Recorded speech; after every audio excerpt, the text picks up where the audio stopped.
find it on page 696. 696. Thank you. Today's share is sponsored by Josh and Liz Gordon. Hi, Josh. Hi, Liz. How you doing? Hi, Liz. I said we got one at a time, but Josh was walking. Welcome back. Chocolate. And it's Lilu Nishmas. Yoel Tzvi ben Avraham Pinchas. Shem Shem Nili. When's the actual yard site? Tomorrow. So Shem Shem and Aliyah. So we do thank you, Lee. We thank you for the weekly involvement by recording it. So thank you. We do appreciate it.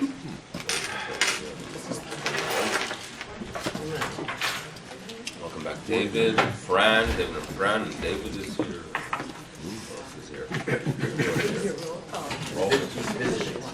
David is visiting. Yeah, David and Fran are visiting. Parshas Behar. You know, when you study Chumash, you are quite accustomed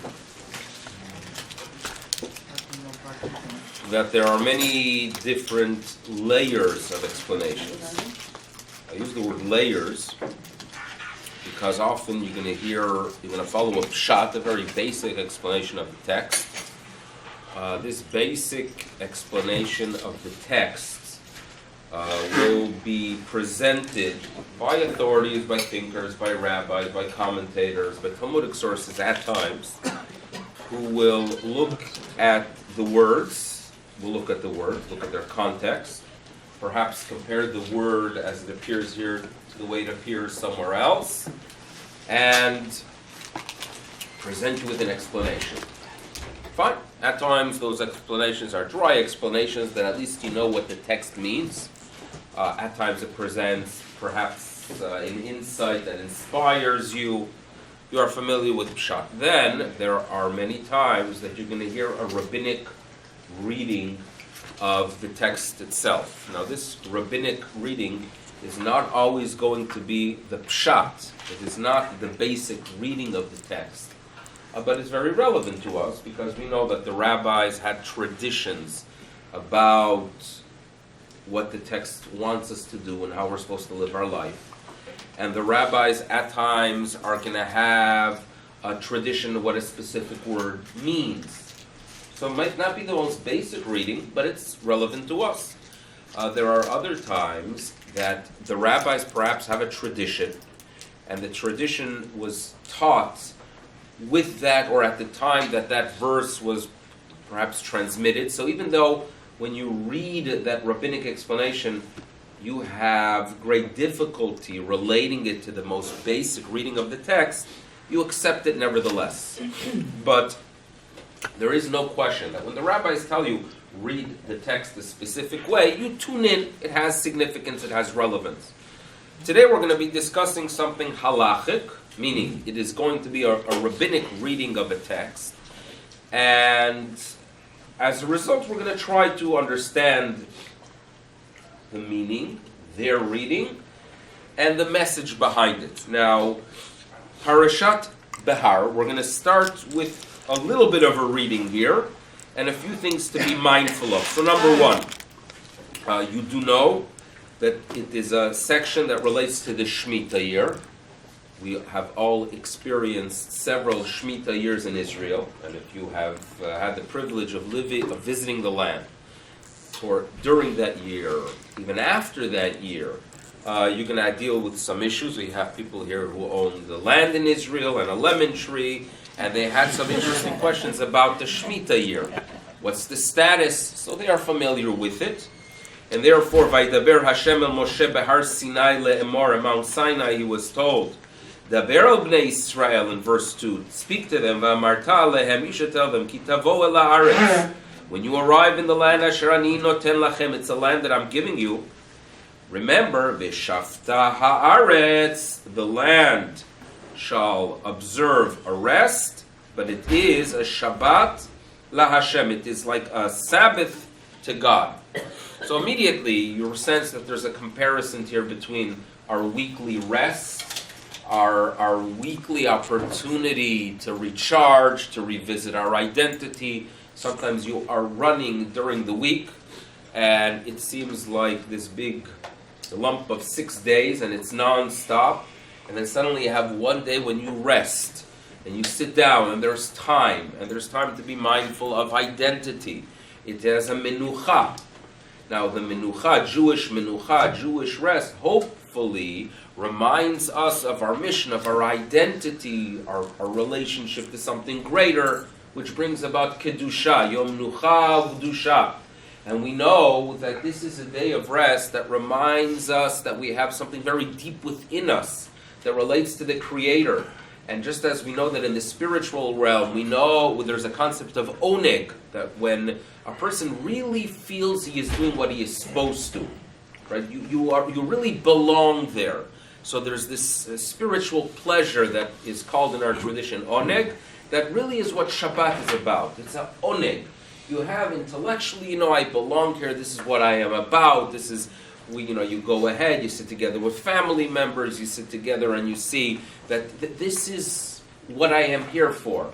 There's clarity. You get that clarity, you get that sense of something is being achieved here.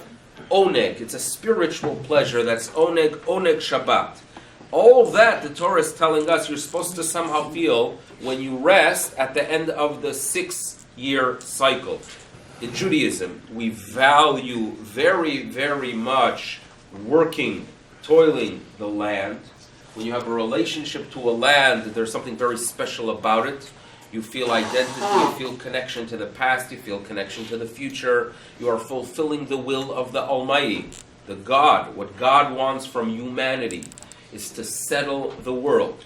When you are involved in an industry that settles the world, that is productive, and it makes no difference if you are a Jew or a Gentile, you are fulfilling the will of God. There is great value to working the land. But you need a reminder. That type of toil needs that reminder, and that is the sabbatical, the Shana, Hashnat, Hashmitah, and therefore in the end of verse 2, the Torah compares it to the Shabbat LaHashem. Shesh shanim in the next verse, Tizra Sadecha. For 6 years you're going to go ahead and sow your field. For 6 years you're going to go ahead and prune your vineyard. And then when it comes to the 7th year, it's going to be a year of rest, complete rest. What happens? What happens when it's a time of rest? Well, you don't feel it's yours, because in verse 6 we are told that it is a time when your field is open to everyone. You remove the gates, at least in its ideal form. There's always a concern that if you let everyone in, they're going to destroy your field, so the rabbis worked out some details, but the concept is you don't feel it's yours, it belongs to everyone. You're a part of something much greater. So the Shabbat and the Shemitah is something that is very basic and very simple. But now let's move on to the next paragraph, to verse 8, where we are told, now after you have your Shemitah, and you go through that cycle 7 times, V'safarta lecha sheva Shabbatot shanim, sheva pa'amim, count 7 cycles, and then after you reach 49 year, comes year 50. After the 49 years, you have year 50, verse 9. And then we are told, Ve'avarta shofar trua, you should go ahead and sound the blast of the shofar. And this is done in the beginning of the 50th year. And it's actually done on Yom Kippurim. And then you should sanctify year 50. Year 50 has sanctification. Now, before we read the actual verses that describe in detail, and that's what we're going to try to do, describe in detail the Yovel, the Jubilee. All of us here, everyone's talking now about the Jubilee of the Shechrur Yerushalayim, since the 6-Day War. Now, do you remember a Yovel? If 50 years passed, we expect a Yovel, right? Was there a Yovel in the past 50 years? No, we don't know when it is. So we have a yes and we don't know. So that's both. They're both. Well, do you remember a Jubilee year? Let's. No, I'm just starting. I don't have to answer it because I don't remember 50 years. Now at the same time, believe me, I'm dealing with the fact that I'm starting to remember things from 40 years ago. And believe me, it's not so easy. And I'm sure you could help me, assist me through that. And Amir Hashem, other decades. When started, I still remember how I celebrated my 7th birthday at a specific place in Mexico. So some time ago when I was celebrating the 40th anniversary of that event, I'm sitting there like, I can't believe this. And do you ever experience that a little bit greater numbers? Does that happen? No, it doesn't. So then I start thinking about 50 years, Baruch Hashem, at least that I don't remember 50 years. But there should be, Shemitah, we all know, what about the Jubilee? What happened to the Jubilee? We want to know. So now, there's something quite interesting about the Jubilee. It's gone. There is no Jubilee. There hasn't been a Jubilee, and it's gone. Why is it gone? So friends telling us, listen here, we don't remember, we don't know. Well, we're going to get a little bit of a greater picture here of why there is no Jubilee when we go ahead and read the text that is presented here. But let me share with you first what the Rambam tells us. The Rambam tells us, you should know. So I'm reading some Maimonides here. So this is the halachic text that then we're going to return into the text itself and find it. So here we go. You ready for some Rambam? Shlosha dvarim me'akvim beyovel. There are 3 things that if they are not done, this is Maimonides. There is no Yovel. You don't do it, no Yovel. You hear this. In other words, Shabbat, you didn't make the kugel, you didn't make the chunk, you didn't prepare food, you don't light the candles, right? You didn't even put on Shabbos because you're stuck in the airport. Welcome. It is Shabbat. On the other hand, when it comes to this Yovel, we are told, Maimonides tells us, obviously based on rabbinic tradition, there are 3 things that are a must. And if they were ignored, no Jubilee. What are the 3? Number 1, Tkiya. Number 1, the blowing of a shofar. If there was no blowing of a shofar, no Yovel. Number 2, Shiluach Avadim. We know that in the Jubilee, which we're going to read in the text, you would free your Hebrew slaves. It is a time to return to families. It's a time of return. If there are people in the land of Israel, and remember, this is not easy. If you have a Hebrew slave, and he's a good Hebrew slave, you have a good employee who does everything correctly, and then comes the Jubilee, and you are told you got to free him, emancipation, it's not easy. South of the border, they even had a civil war because of this issue. But we are told this is what the Torah wants. It's an opportunity to start anew. It's a beginning. There must be Shiluach Avadim. Number three, if people did not, Hachzarat Sadot Leba'aleihen, returning land to their original owners on the Jubilee year. If I, leading up to the Jubilee year, sell you land, when the Jubilee comes, when the Yovel comes, the land returns to me, and therefore any land sale in Eretz Yisrael, in its ideal time, was actually a lease. That's the 3 things that are a must. If you did not do them, she'im lo asu, if they did not do one of the 3, en din Yovel, there is no Yovel. And if one of the 3 were not done, mutar becharisha, you could go ahead and work the field. The sanctity we're going to read about, there are requirements. There are things that must be done before we reach the Yovel. Now, in addition, we have to remember that the Jubilee, the Yovel, is an ideal state for the people of Israel. It's an ideal state that we have every person in their ancestral land. And when they entered into Eretz Yisrael in the days of Yehoshua, so the tribes were given areas. And we know more or less where they were. We know that Menashe had some region in the north and some of it on the east side of the Jordan River. We know that the tribe of Dan, for example, started off in a place called Gush Dan, which is the greater Tel Aviv area. And the buses, at least in my days, were called the buses of Dan. Obviously, some people wanted to get away from that area, so some of them moved to the north.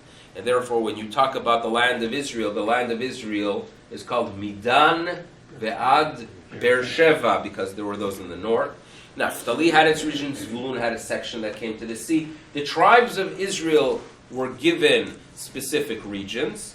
We value when the descendants of those tribes are settled there, and therefore there is only a jubilee when you have people in their ancestral land. Unfortunately, towards the end of the first temple, a section of them were exiled. First, those who were on the east side of the Jordan River, and then after that, the ones to the north. No jubilee was finished. There was no jubilee after that. So jubilee, the Yovel, is a very interesting year. There are requirements for us, and number two, it must be in its ideal state. This is what we are told. And yes? Can I just ask, it would have to be a community decision not to do one of those three things. It couldn't be an individual one, right? It has to be that there's someone that does it. In other words, if the whole community decides not to do it, correct. So, did that ever happen? Well, and why would it ever happen? Why would it ever happen? So we have to remember that we have when it comes to Yovel cycles, altogether we only had 17 of them. Only 17. And it seems to be that there were always some people that sent away. In other words, it can't be that if one person decides not free his free labor, we don't have a return. But we assume that there were always those who did it, and therefore they had the Yovel. They had the Jubilee. Is any one of those three, or not all of the three? We have to, all three of them are a must. Shlosha me'akvim. In other words, you have to have all three. So if you don't do one, if one of them, but again, if you have one person doing it, that's good enough. So you have one person who frees his slaves, another person who returns land, another person who blows a shofar, mission accomplished. We're good? That's what we have. But now, yes. One more thing. When Rambam gave these three things, there was no Yovel in his time. Correct. So the Rambam writes it in his halachic text, where he's sharing us not just those things that are practiced today, but even those things that were part of our tradition in the past.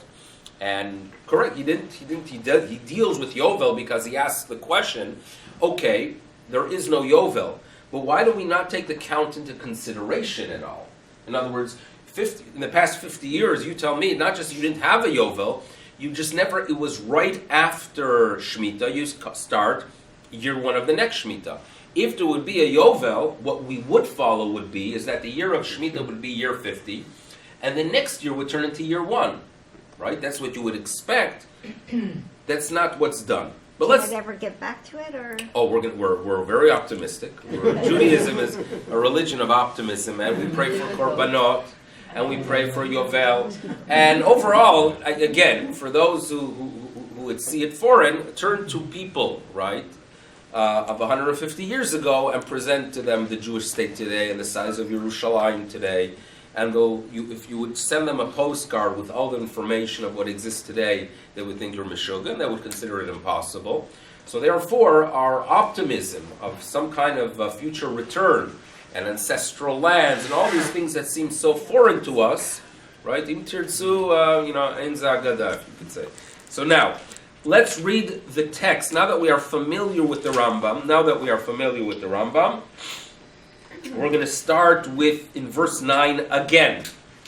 Verse 9 again. And here we're going to describe what makes a Yovel.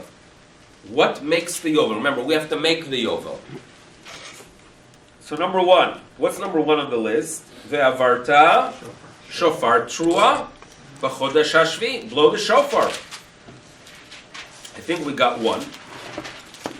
Number two, so let's turn to verse 10. V'kidashtem, you're going to sanctify. You are going to sanctify year 50. V'kidashtem. Now, by the way, when you read about the Shemitah, did it mention anywhere that you are going to be sanctifying it? No. It's Shabbat LaHashem. Even if you don't sanctify Shemitah, there's Shemitah. Yovel, on the other hand, for it to be in existence, you got to do something. Vekidashtem. So that word suddenly makes sense in the beginning of verse 10. Now, in verse 10 we are told that you're going to sanctify it, and then ukratem dror ba'aretz lechol yoshvea. You're going to go ahead and proclaim freedom throughout the land for all the inhabitants.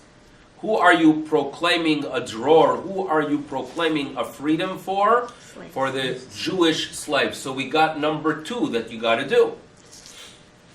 Number 3 is in the second half of that verse, when there is a return to ancestral land. V'shaftem ish el achuzato. Every single person will return to his ancestral heritage. That is number 3 on the list. And then, if all of that is done, in verse 11 we are told, then yovelhi, then you will have a jubilee. Then, again, the word yovelhi appears in verse 10, but it's repeated in verse 11 to tell you, if all of the above is done, then it's yovelhi. Then you're going to have the 50th year. The 50th year is going to have sanctity, and then there is an expectation that you do not go ahead and sow, you're not going to harvest, and you're not going to pick.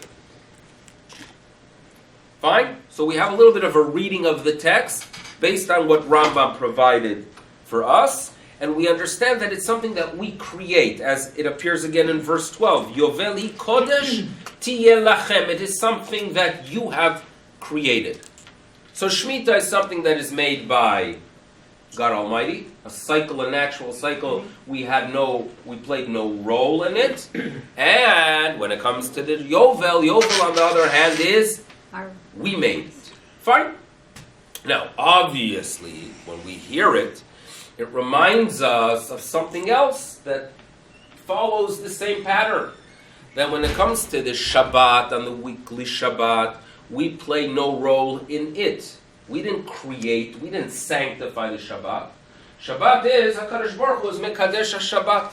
HaShabbat is always called a matana. In the rabbinic literature, it's called a gift.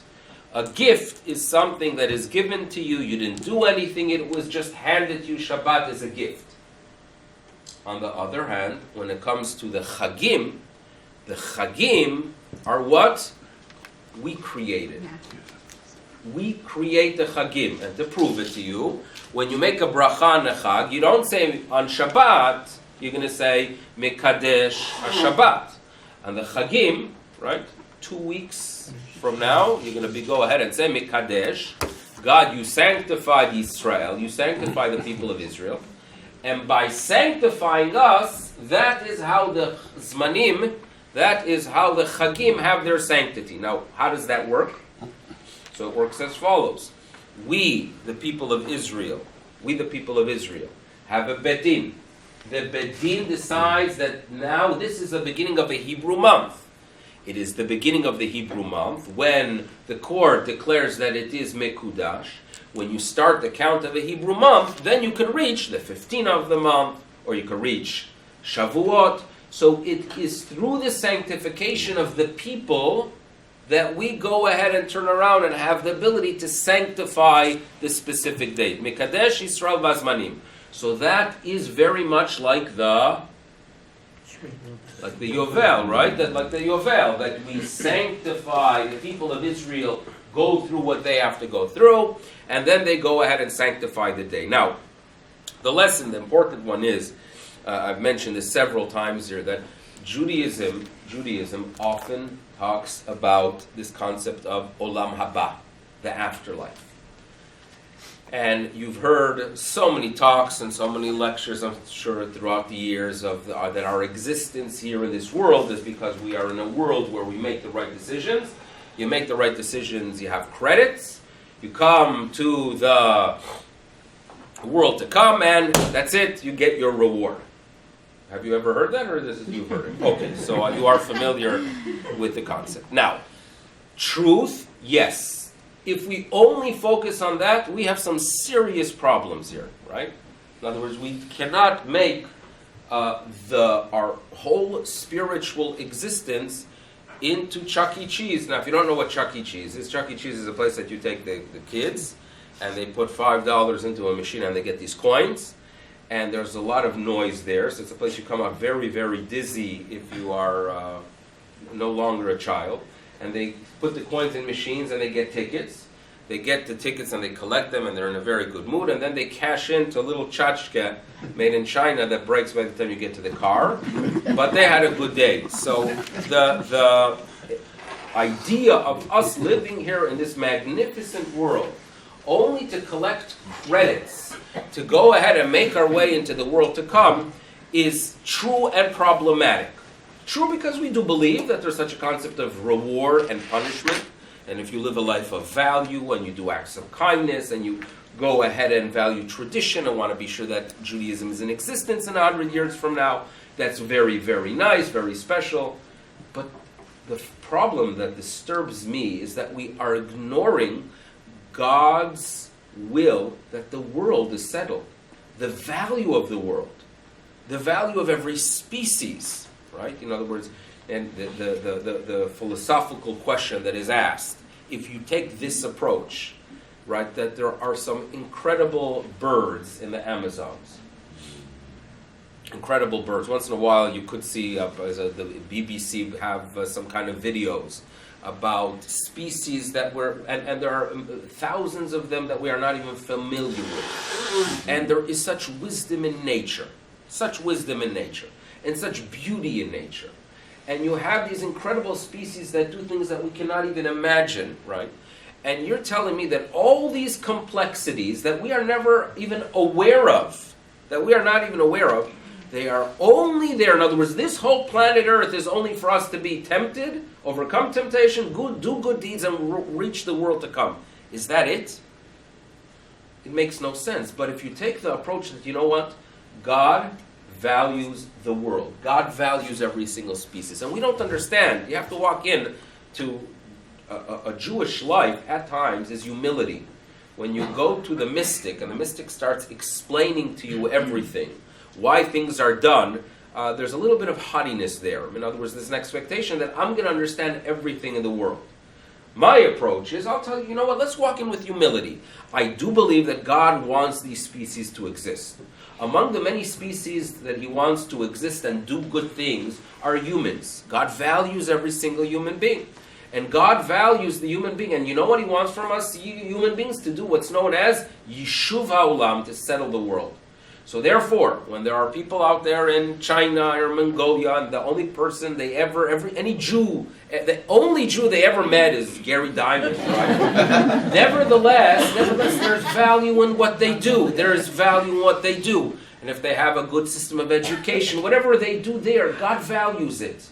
And even though there is nothing, quote unquote Jewish there, God appreciates the honest, good person that wakes up in the morning and does his job, and they are fulfilling the will of God. Mission accomplished. We Jews also have a mission. We have a very special mission, right? We teach values, decency, try to figure out what this tradition and what way it could guide us, appreciation to the fact that we have something to contribute to the world, the fact that we have a very complex personalities because we have a complex mission. There's a lot there about being Jewish, but there's value to the world. Okay? So let's balance this correctly. And when I've mentioned this theme several times, and one time I mentioned it, someone told me that the next day, or perhaps even that was the same day, he was somewhere where, again, he heard a talk that our whole existence is Olam Haba. It's not precisely correct to say that. Our existence is both. Value what we do, but value the world. Appreciate the world. And I think it broadens our attitude towards so many things. When you value science, right? You see the hand of God in science. It makes Judaism a little bit broader if you take that approach. And we have our Chagim and Shabbat to remind us of both. And what do I mean by that? On Shabbat, we always talk about it's Me'en Olam Haba. Shabbat is a reminder that we're not here forever. And there is such a concept of a world to come. And there is such a concept of a neshama. Let's do good for the neshama. Shabbat. A Chag is very, very different. What were they celebrating on the Chag? They are celebrating the spring. You're celebrating the time that nature is awakening. You celebrate the time of ingathering on Sukkot. You're celebrating nature because nature is valuable. Working, it's valuable. You're productive. That's valuable. You are productive and you do it for the sake of God. That is valuable. You build a society. That is valuable. Valuing nature, that is what the Chagim are about. But we reach the Chagim, right? And we have the Chagim when we value humanity and we value ourselves. When we sanctify ourselves, then we can sanctify those very special times. Mekadesh Yisrael, and then the Vehazmanim. Now, the Rambam tells us that, for example, you should know that even today, when we don't have that court in Jerusalem that is deciding the beginning of the month, nevertheless, when there was a court and they realized that they're coming to an end, they sanctified every single future Rosh Chodesh. They sanctified it, and they said the word Mekudash because it needs. We cannot have a Chag if we did not have someone there declaring this is the beginning of the month. Humans are needed. The world is needed. Nature is needed. So this is a very important message as it relates to the Chagim. But it's a significant message. If the land of Israel needs to remind us of our identity, the land of Israel needs a Shabbat, which is God's work, but it also needs the V'kidashtem, that which you sanctify. Okay? What is Yovel teaching me? Yovel is teaching me, look what the human being could achieve, because you did it. If you did not fulfill one of those three, no Yovel. Look what the human being could achieve. Now, if you analyze it a little bit more, you'll sense the following. That just as the Chagim, each one of them has a very unique message, if you analyze the three that bring about, that create the Yovel, they have within them the three Chagim. And how is that? So number one, when I say the word shofar, what Chag comes into our mind immediately? Who? What did I get? What did I get? Alakad. Okay, no question. So what if I tell you that the shofar, the first time it appears in the Torah, does not relate to Rosh Hashanah, and the word shofar itself is not mentioned at all? No, I'm not canceling anything. Don't text Alan or anything, please, yet. What if I tell you that it has nothing, that if you look, and there's obviously a message, if something is mentioned somewhere, there is a relationship to that time, and it's not Rosh Hashanah, it is Yovel. the first time the shofar is mentioned is by the experience. Well, it relates to it without that word, right? Because nefach, the eye of the ram did get cut, but the word shofar itself appears by the experience, the revelation at Sinai. V'kol shofar, Kabbalat HaTorah. Kabbalat HaTorah. Shavuot relates to a shofar. And you ask me, so why don't we blow the shofar on Shavuot? Well, when you are commemorating an event, there are ways that are described how to commemorate it. It doesn't make it the main theme of the day, but believe it or not, Rabbi Sadia Gaon tells us that one of the reasons we blow a shofar on Rosh Hashanah is that it's a time to realize that the world, Rosh Hashanah is a time of awakening.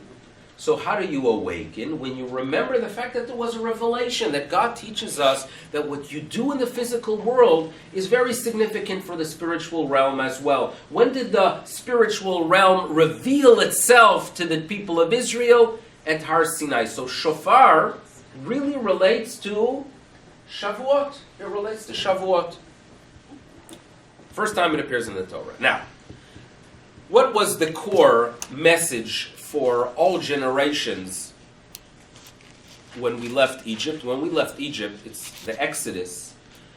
We find that the prophet Yirmiyahu Hanavi tells the people of Israel that, listen here, you guys have a lot of flaws, but one of the most disturbing of all was the fact that you do not let go of your Hebrew slaves. They didn't want to. And Yirmiyah turns to them and says, you know, God, on the day you left Egypt, I told you people that if you have a Hebrew slave, short term, okay, we have to accept it, but long term, after 6 years, or if the Yovel arrives, you have to free him. We are actually told that they heard Yirmiyahu Navi, they took him into consideration, and they freed their slaves, but then right after that, they brought them back in. Some say it was a political move, but whatever it is, we find that the people of Israel struggled with this issue, and the prophet tells them, the day we left Egypt, the day as we're leaving Egypt, what did I tell the people of Israel? Right? They're leaving Egypt, so we have that opportunity to share with them one mitzvah. What was the one mitzvah that he tells them? Not to wear shatnez? No, he doesn't focus on that specifically. Free your slaves, and it could be that they experienced the gift of freedom, and understanding at that moment the emotional value of freedom, he sensed that this is the great opportunity to inspire the people of Israel for eternity. Value the other Jew, right? Value your worker. I mean, obviously this is a message that's relevant even for the 20th and the 21st century. How we treat workers, right? How you treat the other that is working for you. The idea of seeing him as a human being. Freeing him, what does that mean to free him? That you recognize that he is a person, he has rights. Right? So this is a very Jewish message. Yirmiyahu wants them to free slaves as they were freed. So now, when you look back at the three, obviously the shofar, the blasting of the shofar that occurs on the Jubilee, a year that is made by us, a year that is sanctified by us, vekidashtem. So the blowing of the shofar relates to the awakening, recognizing that that which is done in the physical world has an impact on the spiritual realm. They need a reminder of Shavuot of Matan Torah. That is occurring with the blast of the shofar. When it comes to the freeing of the slaves, what chag does that relate to? Freedom, emancipation, obviously Pesach. Now, when it comes to high holiday season, there is the attitude that obviously we view it as Rosh Hashanah, Yom Kippur, and then afterwards you relax a little bit, less intensity, Sukkot. There are commentators that write that the proper way of looking at that month is actually, it's the holiday of Sukkot. Tishrei, you look at Tishrei, your cards that you're going to be sending out or emailing should perhaps get the shofar out. There's already a second strike to the shofar. Get the shofar out of the picture. The Sukkah and the 4 species, that is actually the main theme of the month. Why? Sukkot is a time of happiness. And you could return to your identity. What is happiness really? No place like home. You tell me, you travel. And you travel these magnificent places, and I could look to many corners of this room. Isn't there something special about coming home? And of course, if it's in Israel, though, but isn't there something special, even if you have an upgrade and you're in first class, okay, and you have a bed on the airplane, you tell me, is the bed on the airplane as good as the bed at home? I'm not. Maybe I should really try first class. So there is something about the return home. A return home is there's a comfort there. And when we carry the burden of guilt and the burden sometimes of a sin, often as this is going to be perhaps the theme as we get closer to Rosh Hashanah, that sometimes people carry the burden of sin even though there's no real sin. So I'm just giving you a little a trailer of a theme that I would like to address at some point, that people, it's in their imagination that they're sinners, perhaps they're not. But the burden, boy, is there a burden. So you cannot celebrate. A Sukkot is a time of returning to your home. Your home is not just the structure of the home itself, but rather feeling comfortable with who you are. I am comfortable with what I am doing. That is what Sukkot is all about. Rambam tells us that you should know the idea of going into the hut for those 7 days is because when the 8th day comes and you go back home, into your home, you really appreciate it. I have it, and I used to feel guilty feeling it. That after Sukkot, sitting there, the table is not the same, the environment is not as sturdy, and then we would come in for Simchat Torah, for some Shmini Atzeret, and you come into the living room, dining room, there is this feeling of, I enjoy it. Now, I never expressed it because I felt guilty, right? I used to feel guilty, like, I'm not supposed to feel like that. I'm supposed to feel that Sukkot is amazing. So I would come in and have this pleasure and not express it. And then later on, when I learned the words of Maimonides in the Moreh Nevuchim, and he tells us that is what you're supposed to feel. Meaning, Sukkot, you're supposed to be happy. I'm doing this incredible mitzvah. I love Sukkot. It's very special. But when I come back to the dining room, you feel this is my home. There is a simcha. That is the Torah wants. So I felt justified. Maimonides gave me a green light to feel right. That is it's all about coming home. Sukkot is coming home. Now, you walk into a Sukkot, if you would have the burden of guilt, of averot, a psychological averot, things you believe as averot, you won't have a good Sukkot. So your Yom Kippur is there to set the stage and to prepare you and to provide for you a wonderful Zman Simchatenu. So you realize how you have to look at the season a little bit differently? Sukkot is the main goal. You need a Yom Kippur, you need a Rosh Hashanah Yom Kippur to reach this Sukkot. Sukkot is making your way back to that which is yours. That's what happiness is, returning home. And that is the third one of the three that are a must for you, Yovel. Yovel is a time that which we create. Like the Chagim that we create, because God sanctified us, and we sanctify these special times. So the shofar is a reminder, or relates to the theme of Shavuot, good. And when it comes to freeing the slaves, emancipation, that relates to the day of Pesach.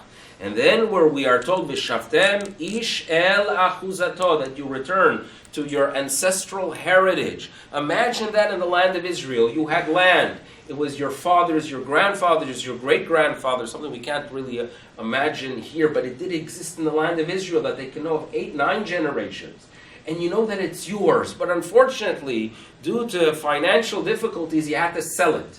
And it was 20 years before the Yovel. There were 20 years that you would walk by that field, that land, and you knew that it is really yours, but it's not yours because you had to sell it. Come the Yovel, the owner says it's Yovel, sale is over, welcome back home. Imagine that feeling, returning to what is yours.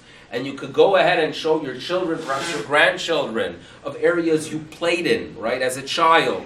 And stories you heard from your grandfather about his grandfather as you were sitting under the oak tree, right? So you feel a relationship. Here in Toronto, you drive downtown. I drove once with 2 friends of mine downtown, and they had to take me through a neighborhood showing me this was where, I went to high school. What was the old neighborhood that... this corner, right? There's a connection to the past. You feel home. You know how I crave to walk through the streets of Yerushalayim, right? For many, many reasons. Among them, to go where I walked as a child. You feel a connection. There's a return. Isha lachuzato. That is the Sukkot feeling. And that is something that we create. So as we see, the 3 Chagim are referred to in the Yovel, made by us. We have a reminder here of Shabbat. We have a reminder of the Chagim, the value of the world, as we remember as well, the value of Olam Haba, and hopefully we balance them correctly and stick to our traditions. Yes, David? When was the last Yovel? The last Yovel occurred when, right before the tribes of Reuven, Gad, and half Menashe were exiled. I think about 150 years before the destruction of the first temple. If you want to do the math, Rambam tells us there were 17 years. So it's really, it's something like, if you take the date of when they entered the land of Israel and add around 350 to 400 years, you'll get that. And according to, so basically from Yirmiyahu, we're saying that he really didn't want to see another Yovel. He didn't want to see another Yovel because he was against having a Jewish slave. Well, so therefore you couldn't free your slave. So what David is asking a fascinating question here. David is asking, wait a second. If you have to have a slave, to free him, so if you don't have a slave, you're not going to have Yovel. So that's a good question. So you have some Ger Chassidish connection in the family? No, you don't. So the Sfas Emes writes that it doesn't work like that. What God wants is that if there are slaves, you free them. If there are no Hebrew slaves, that's great. That's great. It's even better if we don't have it. So that's not a requirement then? So it's a requirement that there are no slaves in their role as slaves. That's how. Yes, that's. But it's good thinking, Guinness. Yishkoch, everyone, thank you again, Liz, and thank you, Josh, for sponsoring the Shabbat Shalom.